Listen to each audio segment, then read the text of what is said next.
बिस्मिल्लाहिर्रहमानिर्रहीम, अस्सलाम वालेकुम। मैं हूं शकील कुरेजा।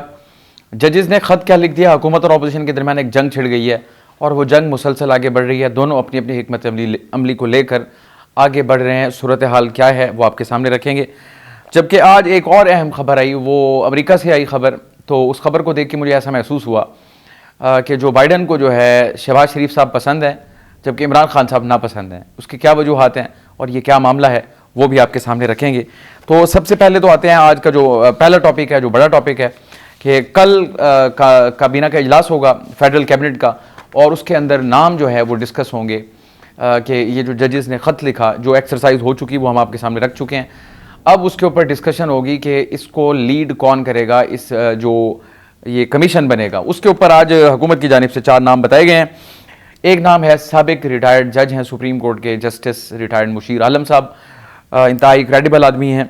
दूसरा नाम तसद्दुक जिलानी साहब का है, वो भी सुप्रीम कोर्ट के साबिक जज हैं, चीफ जस्टिस भी रहे। मंजूर मलिक साहब हैं, वो भी सुप्रीम कोर्ट से, और नासिरुल मुल्क साहब जो हैं वो भी सुप्रीम कोर्ट के ही साबिक जज हैं। तो अब देखना होगा कि कल इनमें से किसका इंतखाब होता है, क्योंकि अब कानून के मुताबिक फैसला हुकूमत का वही होगा जिसकी मंजूरी काबीना देगी। तो कल कैबिनेट के अंदर ये डिस्कशन होगी और इन चारों नामों में से इम्कान यही है कि किसी एक नाम के ऊपर इनका इत्तफाक हो जाएगा।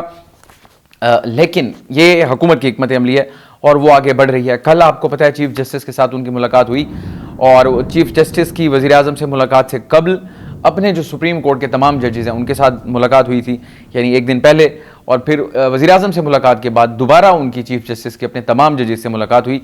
तो वहाँ मशावरती अमल जारी है, और जबकि यहाँ हुकूमत जो है वो अपने लाए अमल को लेकर आगे बढ़ रही है। लेकिन तहरीक इंसाफ जो है इस वक्त प्रैक्टिकली अपोजिशन सिर्फ तहरीक इंसाफ ही है, तो वो अपने लाए अमल को लेकर आगे बढ़ रही है। आज उनकी जानिब से बड़े सख्त बयानात सामने आए मुख्तलिफ रहनुमाओं की जानिब से। जो सबसे ज़्यादा सख्त आया वो तो आया रऊफ़ हसन साहब की जानिब से, जो इनके मरकज़ी तर्जुमान है एक किस्म के, और वो इस चीज़ को कह रहे हैं कि सुप्रीम कोर्ट ने ये जो जिसको कहते हैं ना, ये गले का अपना हार उतार के प्राइम मिनिस्टर के गले में डाल दिया है, इसको रऊफ़ हसन साहब कहते हैं कि ये जुडिशल सरेंडर है। ये बहुत बड़ी टर्म है। और आगे वो मज़ीद ये कहते हैं कि शर्म आनी चाहिए उन लोगों को जिन्होंने ये रिकमेंड किया। अब बात यह है कि तमाम जजेस ने चीफ जस्टिस के साथ ये इत्तफाक किया कि चीफ जस्टिस को वज़ीर आज़म से मुलाकात करनी चाहिए, और उनकी नुमाइंदगी करते हुए, यानी कि तमाम सुप्रीम कोर्ट की नुमाइंदगी करते हुए वज़ीर आज़म साहब से मुलाकात हुई चीफ जस्टिस की, और उनके साथ जस्टिस मंसूर अली शाह साहब भी शामिल थे। तो अब रऊफ़ हसन साहब कहते हैं कि उन लोगों को शर्म आनी चाहिए जिन्होंने ये रिकमेंड किया। अब रिकमेंड तो ये सुप्रीम कोर्ट ने किया, यानी सुप्रीम कोर्ट के तमाम जजेस के बिहाफ पर चीफ जस्टिस की वज़ीर आज़म से मुलाकात हुई और वहाँ इत्तफाक हुआ कि एक रुकनी कमीशन तश्कील दिया जाएगा। अब इससे आप अंदाज़ा लगाएं कि ग्रेविटी कितनी है इनकी तहरीक इंसाफ की नाराज़गी की या इस अमल की नापसंदीदगी की, और उनकी वजूहात जो हैं वो वैलिड है। मैं ज़ाती तौर पर समझता हूँ कि एग्जेक्टिव जिसके ऊपर इल्ज़ाम है उसको इसकी तहकीकात का इंचार्ज नहीं बनाना चाहिए था। बेशक वो जज साहब देख रहे होंगे, लेकिन जितनी भी मुआवनत होगी तो वो तो एग्जेक्टिव ही देगी। अब अगर कमीशन ही एग्जेक्टिव बना रही है तो लामहला इसके ऊपर जो उनके सवालात हैं वो यानी बेजा नहीं है तहरीक इंसाफ के। और मजीद उन्होंने कहा कि जुडिशरी अपनी आज़ादी खुद एग्जेक्टिव के सामने फरोख्त कर रही है। ये आज रऊफ़ हसन साहब ने कहा, यह भी बड़ा सख्त मौक़िफ़ है, और वो कहते हैं कि ऐसा नहीं होना चाहिए था। सो उनका मुतालबा क्या है? उनका मुतालबा सिंपल ये है कि चीफ जस्टिस की सरबराही में अगर नहीं तो किसी हाजिर सर्विस सीनियर जज उनकी निगरानी में इसकी तहकीकात होनी चाहिए। लेकिन उनका बड़ा मुतालबा जो था वो तो 184(3) के तहत था कि अज़ खुद नोटिस के दायरे में आप इसका नोटिस लें, बेंच बनाएं, और जो इसकी तहकीकात हों उसकी समाअत खुली अदालत के अंदर हो, चाहे वो जजेस पेश हों जिनके ऊपर इल्ज़ाम है वो पेश हों। तो ये ऐसा मरहला है, वो ये चाहते हैं कि इसको पूरी कौम पूरी दुनिया देखे कि ये क्या इल्ज़ामात लगाए गए और जजेस की जानिब से लगाए गए, तो उसकी जो तहकीकात हैं वो भी पूरी दुनिया उसको देखे। ये उनका बड़ा मुतालबा है। अब इसके ऊपर दूसरी जो आवाज़ उठी वो हामिद खान साहब की है। इंतहाई सेन एलिमेंट है वो तहरीक इंसाफ के, और बड़े सीनियर वकील भी हैं, और बड़े अहम मौक़े के ऊपर आप उनकी गुफ्तगू और ब्रिज जो है उसको बनता हुआ भी देखते हैं हामिद खान साहब को। अब हामिद खान साहब का मौक़िफ़ कमोबेश ऐसा ही है जो रऊफ़ हसन साहब का मौक़िफ़ है। थोड़ा उसमें और भी सख्ती है, यानी उसमें थ्रेट का एलिमेंट है, थ्रेटनिंग, वो भी एक उन्होंने इसका इजहार किया। इसके बाद अब इन्होंने कहा हामिद खान साहब ने कि अदलिया के लिए ख़तरनाक सूरत हाल, यानी अदलिया जो है वो अपने लिए ख़तरनाक सूरत हाल पैदा कर रही है। तो ये सूरत हाल, ये जो इनका जुमला है इसमें वज़न है। उसकी वजह यह है कि हाई कोर्ट के जजेस जो हैं अगर 6 जजेस का या 7 जजेस का इतना बड़ा एतराज़ है और वो अपनी गाइडेंस की यानी सीख कर रहे हैं सुप्रीम कोर्ट से या सुप्रीम जुडिशल काउंसिल से, तो उसका बेहतर तरीका था कि उनको ये रहनुमाई अदालत से ही मिलती। जो भी यानी उनको ऐसी सूरत हाल में क्या करना चाहिए, उनके इल्ज़ाम दुरुस्त हैं या गलत हैं, ये गाइडेंस उनको बजरिया सुप्रीम कोर्ट या सुप्रीम जुडिशल काउंसिल आती तो वो ज़्यादा मौसर होती। अब चूंकि मामला इस वक्त तनाज़े का शिकार हो चुका है तो इसके नताइज कोई अच्छे नहीं होंगे, ये बात तो तय हो गई इस वक्त। तो आगे वो जनाब ये कह रहे हैं हामिद खान साहब कि फिर आइंदा इस किस्म के मामला पर सुप्रीम कोर्ट के साथ खुद भी ये मामला हो सकता है। तो माजी गवाह है इस चीज़ का। सबसे बड़ी एग्जाम्पल, उसकी जो क्लासिक एग्जाम्पल है वो तो है जुल्फ़िकार अली भुट्टो के मामले की, फिर नवाज शरीफ के मामले की आ गई। सो ये चीज़ें वो ये कहते हैं कि फिर सुप्रीम कोर्ट इन मामलों का खुद शिकार होगी। अगर ये एक एग्जाम्पल सेट ना हुई, ये मेरा तज्जिया है, अगर ये अच्छी एग्जाम्पल सेट ना हुई तो फिर ये बुरी एग्जाम्पल बन जाएगी। तो वो इन जजेस को फिर हॉन्ट करेगी कि वो एक मौका था। जैसे आज हम कहते हैं शौकत सिद्दीकी साहब जब बोले थे तो वो एक बहुत अच्छा मौका था, लेकिन उसको 5 साल गुजर गए। अगर उस वक्त इस मामले को देखा जाता, उसकी तह तक पहुंचा जाता, उससे नताइज अखज़ किए जाते और वो जो तयन था यानी गुनाहगारों का या मुल्ज़िमान का या मुजरिमान का, वो अगर हो जाता और सज़ाएं भी हो जाती तो आज इन 6 जजेस को ना बोलना पड़ता। तो बिल्कुल इसी तरह कहीं ऐसा ना हो कि आज से 5 साल के बाद दोबारा हम ये इसी मकाम पर खड़े हों, फिर हम कह रहे हों कि काश उस वक्त जब वो हाई कोर्ट के 6 जजेस बोले थे उसकी सही तहकीकात हो जाती, तयन हो जाता, सज़ाओं का जो है वो यानी सज़ाएं उनको दे दी जाती, ऐसा फैसला होता जो आइंदा के लिए मिसाल बनता, अच्छी मिसाल बनता कि किसी और को ऐसा करने की दोबारा जुर्रत ना होती। लेकिन बज़ाहिर ऐसा लग रहा है कि सूरत हाल उस तरफ नहीं जा रही। और इसके अलावा जो ख़तरनाक बात की मैंने आपको कहा, थ्रेटनिंग बात थी हामिद खान साहब की जानिब से, वो ये कह रहे हैं कि पाकिस्तान भर के वकला इस फैसले की मुखालफत करेंगे। अब मुखालफत का क्या मतलब है? मुखालफत का मतलब ये तो नहीं है कि वो कहेंगे हम नहीं मानते। मुखालफत का मतलब है कि वो अपोज करेंगे, और अपोज करने का मतलब ये है कि शायद वो दोबारा इकट्ठे होंगे, कोई अपना लाए अमल बनाएंगे, कोई तहरीक का ऐलान कर देंगे। सो ये मुमकिनात में से हैं, ये चीज़ें हो सकती हैं। सो यहाँ पे पॉइंट क्या इस्टेब्लिश हो रहा है कि इस वक्त हुकूमत अपने लाए अमल के मुताबिक आगे बढ़ रही है और अपोजिशन जो है वो भी आगे बढ़ रही है। आज असद कैसर साहब ने दोबारा कहा कि हम एक तहरीक की तैयारी कर रहे हैं और हम तहरीक चलाएंगे। अब तहरीक में उनकी पहले तो इमरान खान साहब शामिल थे और जो इनके पार्टी के कारकुन हैं जो जेलों में हैं या जिन पर मुकदमात हैं उनके दिफा के लिए था। अब उसके अंदर अदलिया का एलिमेंट भी शामिल हो गया। मैं आपको इसी के साथ एक याद दहानी करा दूँ। नवाज शरीफ के दौरे हुकूमत में पहले तो इनके 4 हलकों का था मामला और वो 4 हलके 126 दिन के धरने में कन्वर्ट हो गए, आपको सारा कुछ याद है। जब वो धरने ख़त्म हुए सानिया APS के बाद, तो उसके बाद कुछ ही अरसे के अंदर आपको वो अप्रैल 2016 में आ गया पनामा। फिर पनामा जो है वो यानी वो एक जिसको कहते हैं ना एक चीज़ मुर्दा हो गई थी तो उसमें दोबारा जान डल गई और वो पनामा इतना चला वो नवाज शरीफ की नाअहली तक गया। सो पॉलिटिक्स के अंदर कोई नई एलिमेंट या कोई नई चीज़ जब आ जाती है तो वो तहरीक को जान मिल जाती है। अब इनके पास ऑलरेडी बहुत कुछ था, तहरीक इंसाफ के पास फॉर्म 45 इनके पास है, यानी इनके बयानिए की बात है। इमरान खान साहब जेल में है वो इनके पास है, धांधली हुई वो इनके पास है, डोनाल्ड लू वाला मामला हो गया अमेरिका के अंदर वो इनका यानी मौक़िफ़ वो भी ऐड कर लें उसको। फिर इसके अलावा जो मुकदमात हैं और इनके अलावा जो इनके कारकुन अंडरग्राउंड हैं, फिर इनके अलावा मखसूस नशिस्तों का आ गया। सो इनकी कैंपेन तो बहुत सारी चीज़ों के ऊपर मुश्तमिल है। लेकिन अब ये जजेस वाले मामले को उन्होंने ऑन कर लिया है और वो इसका दिफा भी कर रहे हैं भरपूर।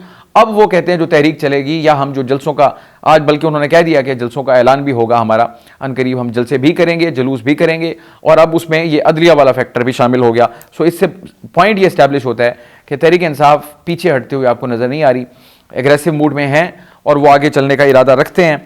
अब देखना होगा कि वो आगे सूरत हाल को किस एक्सटेंट तक लेके जाते हैं। लेकिन इनके अंदर एक आवाज़ जो है वो मुनफरिद है और मुख्तलिफ है माजी की तरह, वो है शेर अफजल मरवत साहब। इस इशू के ऊपर जो उनका मौक़िफ़ है वो अपनी पार्टी से मुख्तलिफ है।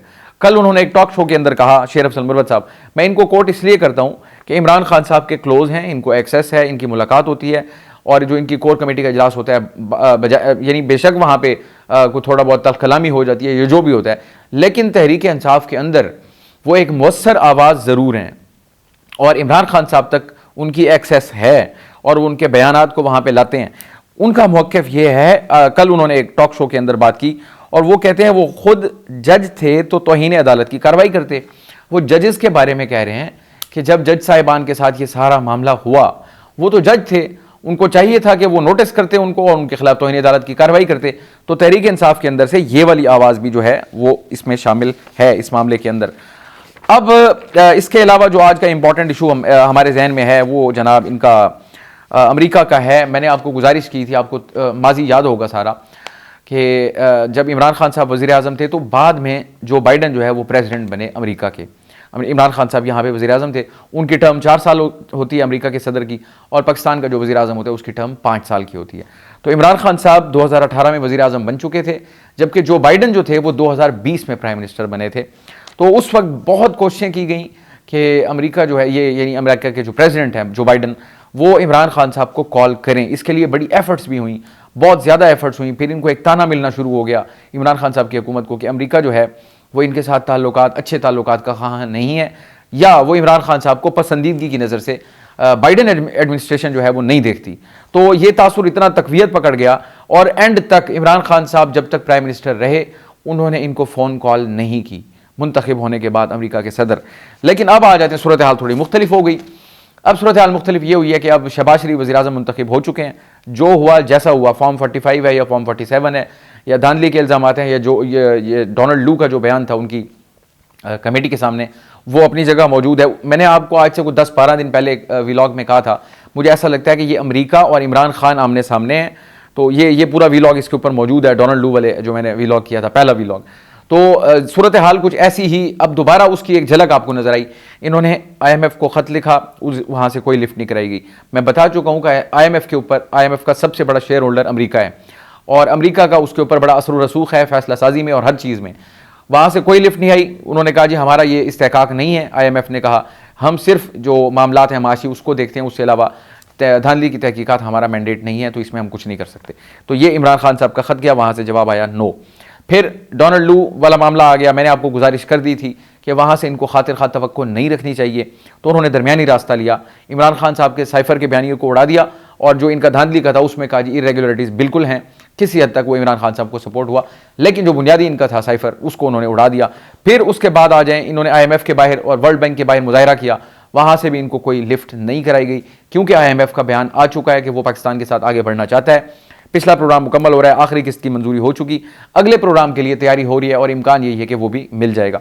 सो इमरान खान साहब की कोशिश थी कि उसको मशरूत करें, लेकिन उन्होंने नहीं किया। मैं दोबारा कह रहा हूँ, अमेरिका का बड़ा असर रसूख है इन इदारों के ऊपर, जो फैसला साजी होती है उसमें उसके पीछे अमेरिका होता है। तो यहाँ भी इमरान खान साहब को जो है सुबकी का सामना करना पड़ा। अब आ जाते हैं इसके ऊपर कि शहबाज शरीफ वज़ीर आज़म मुंतखब हो चुके हैं।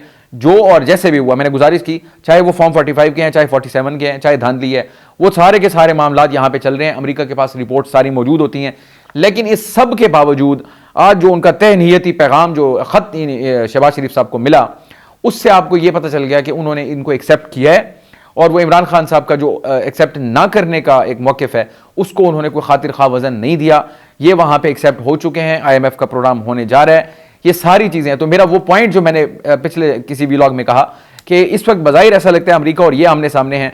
अब इमरान खान साहब और अमेरिका अगर ये आमने सामने है, तो ये जो 4-5 चीज़ें आपको मैंने गिनवाई, IMF को लेटर, IMF के बाहर एहतजाज, वर्ल्ड बैंक के बाहर एहतजाज, डोनाल्ड लू की समाअत, और इस वक्त शहबाज शरीफ साहब को एक्सेप्ट कर लेना और ख़त के अंदर आगे बढ़ने का, साथ मिल के चलने का, शराकत दारी का, इन सारी चीज़ों को इयादा किया है। तो बड़ा तहनीयती ख़त वो लग भी रहा है, मैंने जब उसके कंटेंट्स देखे हैं सारे। तो ये इमरान खान साहब के लिए अलार्म बेल्स हैं। देखिए, इस चीज़ को हम एक्सेप्ट करें या ना करें, अमेरिका इस वक्त सुपर पावर है, दुनिया की वाहिद सुपर पावर है, यानी यूनिपोलर वर्ल्ड है इस वक्त, तो वही ताकत है। और उसका जो असर रसूख है वो सारी दुनिया में है। वो किस लिए है? सिक्योरिटी काउंसिल हो, यूनाइटेड नेशंस हो, IMF हो, वर्ल्ड बैंक हो, जो दुनिया के बड़े इदारे हैं, उन सब के अंदर उसका एक यानी शिकंजा जो है वो बड़ा सख्त है। तो दुनिया जो है उसकी पॉलिसी के साथ अपने आप को अलाइन करती है, उसके साथ जंग तो कोई मोल नहीं लेती। लेकिन बहरहाल इमरान खान साहब की जो पॉलिटिकल फ्रंट के ऊपर जो एग्रेसिव पॉलिटिक्स थी, बिलखुसूस साइफर का बयानिया, डायरेक्ट अमेरिका पे इल्ज़ाम लगा दिया, दुनिया की नज़रें अमेरिका पे चली गई। फिर उसके बाद एब्सोल्युटली नॉट वाला आ गया, फिर उसके बाद अड्डों वाला आ गया। उसी के ऊपर उन्होंने कहा था कि इन्होंने अड्डे मांगे और मैंने कहा मैं नहीं दूंगा, और अमन के साथी आपके बनेंगे, जंग के साथी नहीं बनेंगे। सो बहुत सारी चीज़ें ऐसी थीं जो इमरान खान साहब की जानिब से एक्सप्रेस की गई। वहाँ तो हर चीज़ का रिकॉर्ड मौजूद होता है। तो शायद मुमकिन है इमरान खान साहब इस वक्त अमेरिका की गुड लिस्ट में नहीं है, और इसको एक्सेप्ट करना शहबाज शरीफ साहब को, ये इमरान खान साहब तहरीक इंसाफ के जो ज़ख्म हैं उनके ऊपर नमक छिड़कने के मुतरादिफ है। बहरहाल देखते हैं आगे सूरत हाल किस तरह डेवलप होती है। आज के लिए इतना ही। आप हमारी वीडियोज़ को लाइक कर सकते हैं, चैनल को ज़रूर सब्सक्राइब करें, और कल तक के लिए मुझे इजाज़त दीजिए। आपसे कल मुलाकात होगी। अल्लाह हाफ़िज़।